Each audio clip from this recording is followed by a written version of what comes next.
Top of the inning to you.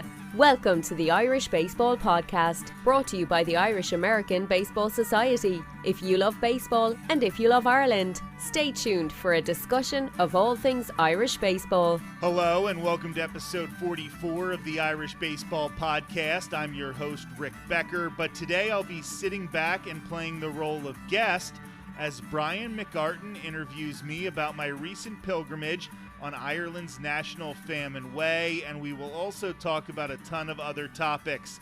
Thanks for doing this, Brian. No problem. It's going to be a lot of fun. Looking forward to getting this done and learning about what you have going on and hearing somebody actually ask you the questions for once instead of you asking the questions to everybody else. So it should be fun. I don't know if I will like it more because I have to do less preparation, or if I will like it less because I have less control. So we'll find out. If it makes you feel any better, I did zero preparation, so we should be okay. Fantastic.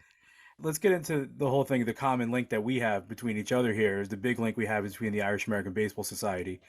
I got involved in it earlier on with John Fitzgerald, who you know, and John's a great guy, and he's a local guy up by me, and we did a lot of stuff earlier on, 10, 15 years ago. John and I worked on the Emerald Diamond movie together. John brought me in. We did music for the Emerald Diamond movie and stuff like that, and that's how I got involved. So my question to you is how you got involved in the Irish American Baseball Society. Yeah, that is a fantastic question. So I had been following the Irish American Baseball Society on Facebook because I found out about it because of the movie The Emerald Diamond, and I was just following on Facebook, and I had started another podcast, a completely different podcast, when John sent out the feelers for somebody to host an Irish baseball podcast on the Facebook page. And I'm like, well, if I've got the equipment and I'm already learning how to do this thing, I mean, I have over 25 years in radio broadcasting, but this was my first foray into podcasts, and I thought if I cast a wider net, if I did two podcasts at the same time, it would sort of help me develop all of those skills, and I've really, really enjoyed it. And at this point, it's not even about developing skills. It's about hearing all these different stories and talking to all these different people about baseball, about Irish history. It's really taken me in a lot of different directions, and that's how I got involved. I just sent him an email on Facebook. Right. Yeah, it's crazy how many people this thing is linked together. You know, people of all walks of life have really jumped into this whole thing that John's put together and with the Baseball Society and the board have put together.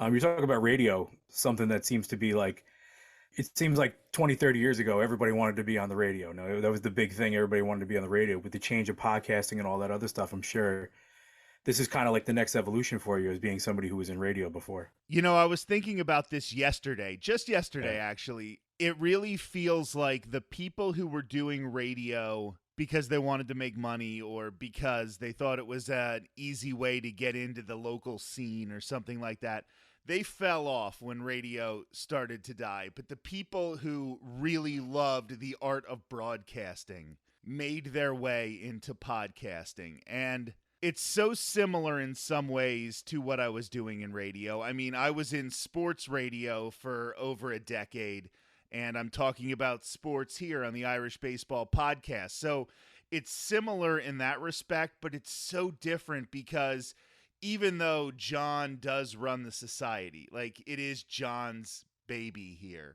still he gives us so much more control than you would have from a program director at a radio station, or when I was a sports director for a statewide news network, than my news director would ever have given me. And it's really fun to have all that autonomy to go out, find interviews, find stories that I think are particularly interesting and share them, because I never would have had that opportunity if I would have just stuck to radio. Yeah, it's crazy. My father is a ham radio guy. He's never gonna see this or listen to this because he's just not that guy. But my father is the ham radio guy. His house looks like a bomb shelter of radios everywhere, floor to ceiling. I have guitars, he has radios, you know. And so I grew up with him in the other room, trying to reach the guy on the other side of the world and having conversations. My dad was essentially doing his own radio show when I was a kid, but we lived in an area where I'm from the city of Yonkers in New York, right? So where I lived growing up was at the highest elevation in the city you could be at. So we were picking up radio stations, FM radio stations all over the place that you wouldn't get anywhere else. So I was listening to college radio in Jersey, in some parts of Pennsylvania, some parts of, and in all those New York college radios, WFUV 90.7, the Fordham radio station that has the Irish radio program on Sundays. So I was like a big fan of radio growing up, and the evolution of podcasting has just made it so great for everybody. And the fact that you can kind of niche in what you really want to listen to now is really cool. I started podcasting basically during the pandemic. Like when the pandemic was at its biggest peak and everybody was sitting at home and we didn't know what we were doing with our lives.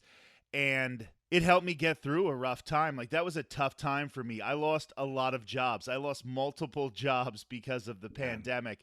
Yeah. And I was sitting at home. I didn't have anything to do. And I just started doing Zoom calls with people that ended up becoming podcast episodes. And between this podcast and my other podcast, like I have some of my best friends in the world now.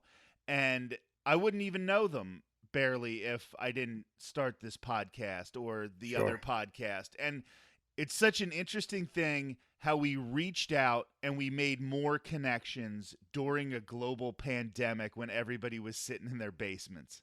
I hear these stories all the time of people finding that thing during the lockdown. And obviously, depending on where you were living, everything was different. Some places shut down longer. Some places were shut down. That's a whole other thing in itself. I can't relate to that because during COVID, so my day job is I'm a 911 dispatcher. During COVID, I was working 80-hour work weeks, and so everybody was telling me about how they were doing all this cool stuff. I'm like, man, I'm just trying to get to bed. I'm trying to see my kids for 10 seconds. Hey guys, nice to see you. I'll see you next week. And I was right back to bed. And I was like, at one point, I was like, I'm kind of jealous of these people getting locked down. I was like, I want to be locked down. This is crazy. Well, to be fair, I live in Florida, so we weren't locked down for very long. Right, exactly. I do understand what you're saying. My wife was working a full-time job the whole time. She didn't have the quote-unquote luxury. Now, looking back on it, it was a luxury. But when you were going through it, it felt so uncertain. And you were just trying to do anything to distract yourself because you didn't know when you were going to be able to go back to work. And that's a really weird feeling. Yeah, there was a lot of uncertainty, and obviously the difference between Florida and New York are leaps and bounds the way that things were handled. But, I think you really hit it on the head there with the uncertainty thing. I think that's really what it was that got people. You were talking about losing multiple jobs, and that was something when I had talked to John and, we reached out to each other. John had mentioned to me that you have a bunch of unique jobs in relation to sports and stuff, and I wanted to see if you wanted to touch on some of those. Yeah, so we'll be talking in a little bit about my trip to Ireland and my pilgrimage in Ireland. And I knew that I had that coming up for about 2 years. And I didn't want to take a full-time job where I would have to ask them for 2-3 months of vacation, or that I was going to end up having to quit. So I decided that the better course of action would be to just have a little fun for 2 years and take a bunch of part-time jobs in sports. And I try not to actually say who are my employers, but I live in the Tampa Bay area, so you can basically figure out my couple of employers. And it's been a wild ride down here. We've had a lot of success very, very recently, and I got to be a part of it because I was working for these teams in maybe it's not the biggest capacity in the world, but I had really steady part-time jobs where I worked for a bunch of sports teams. I also worked as a race director where I was organizing a 5K, 10K race every month. Just doing a lot in the world of sports, that big sports like professional football and small sports like individual people running a 5K race that takes them an hour to run, Yeah, it's really cool. And that's how I was wanted to get into what you're doing in Ireland and that in that whole thing of trying to get time off. That has got to be insane in general. And you have that unique advantage of being able to do that. Let's get into the meat of it here and let's talk about what you're doing and why you're doing it and what made you decide on bringing awareness to this cause of domestic violence and a real problem that we have, worldwide, obviously. But what brought it to you that made it something that you really wanted to dig into? Well, I can imagine now, knowing that you are a 911 operator as your full-time job, you are probably bombarded by this more than most people. You probably deal with some pretty awful situations, but I grew up in an abusive household, and while I was going through that, I knew that when I became an adult, I wanted to make sure that it wasn't something that got pushed aside like it was when I was a kid. I knew that I wanted to raise awareness to this, and I also knew that as somebody who always played sports and was doing things that were sort of stereotypically macho, I wanted to say when I became an adult that it's not weak people who become victims of domestic violence or child abuse. It's not people who can't defend themselves. Sometimes these people are some of the strongest people you'll meet, but they're in tough situations. And I thought that's one of the reasons that I picked something so physically daunting, was because I want to say this isn't about being weak or strong. This is about being in tough situations, about trying to get out of tough situations. So I wanted to do this as a way to raise money for CASA of Pinellas County, Florida. It's our local domestic violence shelter. And speaking of sports, one of the things I absolutely love about this organization is at a Tampa Bay Rays baseball game or a Tampa Bay Rowdies soccer match, if you go into the bathroom, either bathroom, the men's bathroom, the women's well, I assume the women's bathroom, there is a sign from CASA that says, if you're in an abusive situation, take this opportunity right now and call this number. And it's one of the things that I thought was such a creative idea, because when I was in an abusive household, when I was a kid, my father used to take me to baseball games all the time. Now, I don't know if I would have seen that poster in a Reading Phillies minor league baseball game when I lived in Pennsylvania, if I would have called. But the more I would have seen something like that sign, the more I would have realized that I wasn't alone, I wasn't by myself, that there were people who wanted to help. And I think that's such a cool thing that they do, and I don't think they get enough credit for it. It really is a great cause, and you are, when you're talking about like what I do for a living, I mean, I come across, this is every day.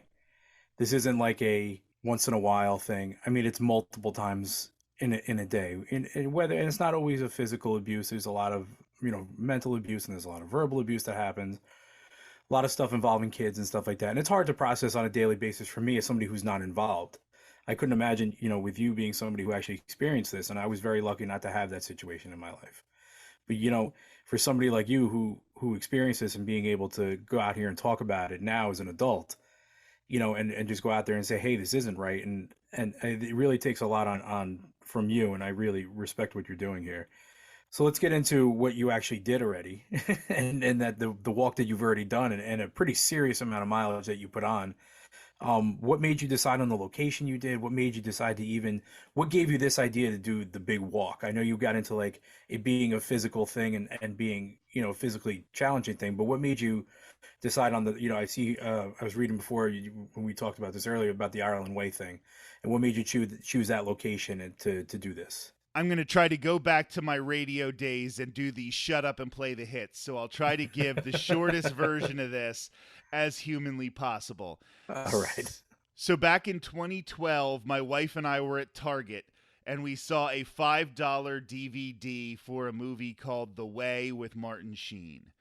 We decided to buy it because it was $5. That would basically be the price of renting a movie online. So we watched it, and I was completely enamored.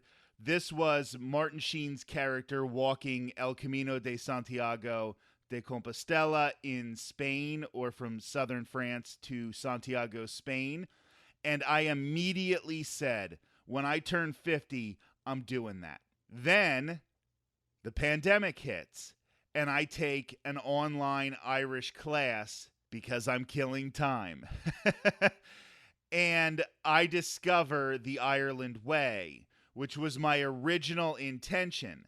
I was going to do the Ireland Way, which goes from Southwest Ireland to North Ireland. I was going to start in West Cork in the town of Castletownbere, but within the first week, I suffered a knee injury, and we realized that it was not going to be sustainable in the amount of time that I had given myself. I'd given myself like 2 months to do this, and it was scheduled to be a 40-day thing, but it was not going to be possible. The trail had fallen into disrepair at certain points because of COVID, and some of these small towns along the trail were taking in Ukrainian refugees. Great cause, great situation. I'm not complaining that they're doing that at all. First world problem if I were to complain about that situation.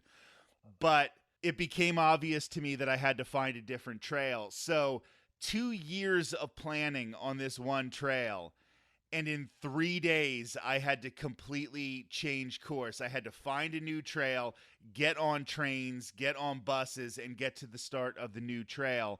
And that's when I found Ireland's National Famine Way, which may have been a more significant trail to pick, because while it is not the same thing, it is similar in the people who took this trail originally, the people who were going from Western Ireland to downtown Dublin, were there to get on a boat and try to find a better home situation for themselves. So to follow that trail while raising money and awareness for domestic violence, I felt was so much more symbolic. But more importantly, there weren't as many mountains, so my knees were able to continue walking every day, and I could put in a lot of miles. But going west to east instead of south to north gave me that opportunity to not have to climb as many mountains, have a flatter situation, and the trail went through more towns, so that made my wife happy, because if I did tear something and I couldn't go on anymore, there was a doctor somewhere close.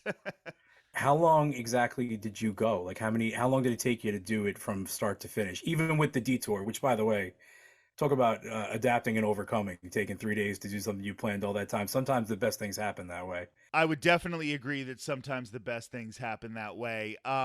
So we're all pretty familiar with Ireland, and we know that it is taller than it is wide. So it was quicker to go the second way. But all in all, it was about 2.5 weeks with everything involved. But I did have that quick turnaround. So it was unique to get that done. And I was really, really upset. I was sitting on the top of a mountain trying to nurse my knee so I could just get down to the bottom of the mountain. Because going down is harder than going up when your knees are hurting. That's for sure. Going down is always harder than going up. And I think that is something that a lot of people don't understand, but it very, very much is when you're facing any type of injury. And when I think about how upset I was that this thing I planned for 2 years was like falling apart around me when I was on the top of that mountain. But by the time I got down to the campsite where I rested and regrouped that night, I was feeling positive. And that's incredible, because the depression I had on the top of the mountain to the optimism I had at the bottom of the mountain were two completely different emotions. It's really great to hear that story of having to kind of overcome a little bit. You know, obviously life sometimes throws those curveballs at you, no pun intended with the baseball thing here, but had you been to Ireland before this at all? This was actually my first time out of the country. So Get out of here. Wow. I was experiencing a lot of things for the first time. I was going through customs at the airport, and I was trying to explain what I was doing, and the guy there was looking at me like I was insane.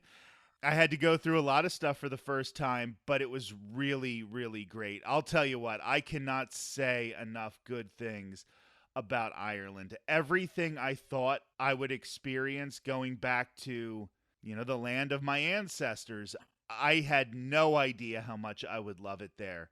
I was in Dublin for 3 hours, and I'm like, this is my favorite city in the world. Like, I just can't get enough of this place. Any other highlights of your travel other than the walk, obviously, which was your main reason of being there? Were there any other encounters with the people there or anything like that that really stuck out to you where you're like, wow, this is a really incredible place in the world. When I was going to Castletown Bear, which is this tiny, tiny town in West Cork, I was taking a train from Dublin to Cork City, and then I was taking a bus that was going to take me to Glengariff. And then I had to get a cab from Glengariff to Castletown Bear. That's how in the middle of nowhere this little fishing village is in West Cork. But on the train from Dublin to Cork City, I sat with 3 other people. It was a grandfather, his granddaughter, and a woman who worked for Cadbury. And she was from Brazil originally, and she just up and moved her life to Dublin because she wanted to try something different. And she was absolutely loving Dublin. And having a conversation with these people for like 2.5 hours, I think. And they were the nicest people I'd ever met. And I was learning about Brazilian culture and what it's like in Dublin. And she was in a rush, so she didn't bring any Cadbury eggs like she normally does. So I'm still a little mad at her. Deservedly so. Deservedly so, yes. And this grandfather was such a unique character. He was dressed like he was about to go to the country club. But every time he laughed, he sounded like, and here's a reference you'll probably like, he sounded like Johnny Rotten every time he laughed. And at one point he had to go use the restroom, and we just looked at his granddaughter and we were like, how much of what he's saying is actually true? She goes, I'd say about half of the stuff he says is true, but the great thing is he believes all of it. And it was just those kind of interactions that I never would have had if I would have done a normal vacation. If I just would have gotten on the tour buses and I just would have done the normal stuff, I never would have had those interactions. I sort of forced myself to be in places that I wouldn't have been normally so that I could feel more of what Ireland is actually like than just sightseeing. Yeah, there's an old saying says, "Don't let the truth get in the way of a good story," and that guy's living that life there. So you can't. There's a lot of that. There's a lot of those characters. My wife is from the Woodlawn McLean Avenue section of Yonkers, New York, and if anybody has any sort of Irish American connection, you know where I'm talking about. You know, it's the Golden Street with 30 Irish pubs up and down the street. You know, it's amazing, and the Irish culture there is so big, especially amongst, you know. A lot of that was all immigrated people that lived in the Bronx. And then when the Bronx started changing, people started moving up to Yonkers. And, you know, everything moves around. You know, the Irish adapt like that, you know. You talk about, like, the guy, you know, who has those characters, those guys that you're talking about, there's got to be 70 of them just living on that street alone. And they're in America. So you can imagine how many of those guys are over there, you know, like telling the story. You're like, I don't think this is true at all, but sounds good to me, man. I like it. We're going to continue this conversation in 2 weeks on episode 45 of the Irish Baseball Podcast. I would like to thank Brian McArtin for conducting this interview today. While we were recording, Brian had the great idea of opening up some old packs of baseball cards with me on Zoom. It's a segment that we're calling Old Stale Gum, and you can see video of that interaction on the Irish American Baseball Society's Facebook page and at irishbaseball.org. Brian will be conducting some interviews with musicians throughout the New York Irish music scene that you will be able to hear very soon, also at irishbaseball.org. Before we go, I just wanted to remind you that my pilgrimage on Ireland's National Famine Way was partially done to raise money and awareness for CASA of Pinellas County, Florida, in the fight against domestic violence.